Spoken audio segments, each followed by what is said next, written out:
এক রিক্সা চালক একদিন রাস্তা দিয়ে রিক্সা নিয়ে যাচ্ছিলেন। তিনি দেখলেন রাস্তায় কিছু একটা পড়ে আছে, চকচক করছে। তিনি সেই জিনিসটাকে তুলে নিয়ে এসে তার রিক্সাতে বেঁধে দিলেন। তার কাছে সেটা ভালো লাগছিল। ওই রিক্সাতে একদিন এক মুদি দোকানদার যাচ্ছিল। সেই দোকানদার সেই রিক্সাওয়ালাকে বললো, ভাই তোমার এই জিনিসটা আমার খুব ভালো লেগেছে, তুমি এটা আমার বিক্রি করবে? রিক্সাওয়ালা বললো, হ্যাঁ দাদা আমি অবশ্যই বিক্রি করবো। সেই মুদি দোকানদার বললো, ক টাকা দিলে তুমি বিক্রি করবে? রিক্সাওয়ালা বললো, 50 টাকা দিলেই হবে, আমি রাস্তায় কুড়িয়ে পেয়েছি এটা।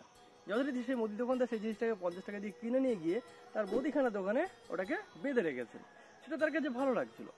সেই দোকানে একদিন এক জোহরি আসে, এসে ওই জিনিসটাকে দেখে বুঝতে পারে যে মুদি দোকানদার বুঝতে পারছে না এর দাম কতটা।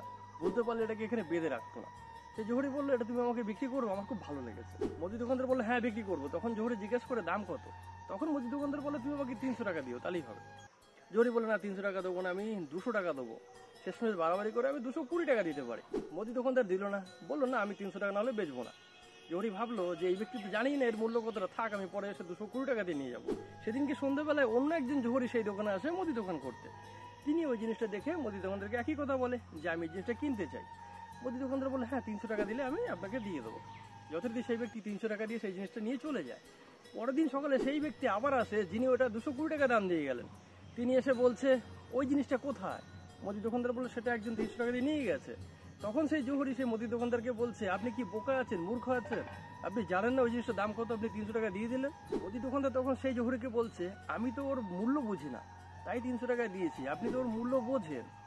220 টাকার উপরে আপনি তাহলে কেন উঠলেন না? 300 টাকা আপনি কেন কিনলেন না? মূর্খ আমি না আপনি? আমি তো না বুঝে সেটাকে বিক্রি করে দিয়েছি, আপনি তো বুঝে শুনে সেটাকে ছেড়ে দিলেন। অতিরিক্ত কঞ্জুসি বা অতিরিক্ত চালাকি বা অন্য কাউকে ঠকাবার চিন্তা ভাবনা, এগুলো কোনোটাই ভালো না। সেই জোহরি কিন্তু চেয়েছিল ওই মুদির দোকানদারকে ঠকাতে, যে সে জানে না, ওর মূল্য জানে না, বোঝে না, তাই তাকে ঠকিয়ে আমি যত কমে নিতে পারি। সেটা কত মূল্যবান ছিল সেটা সে নিজে জানতো।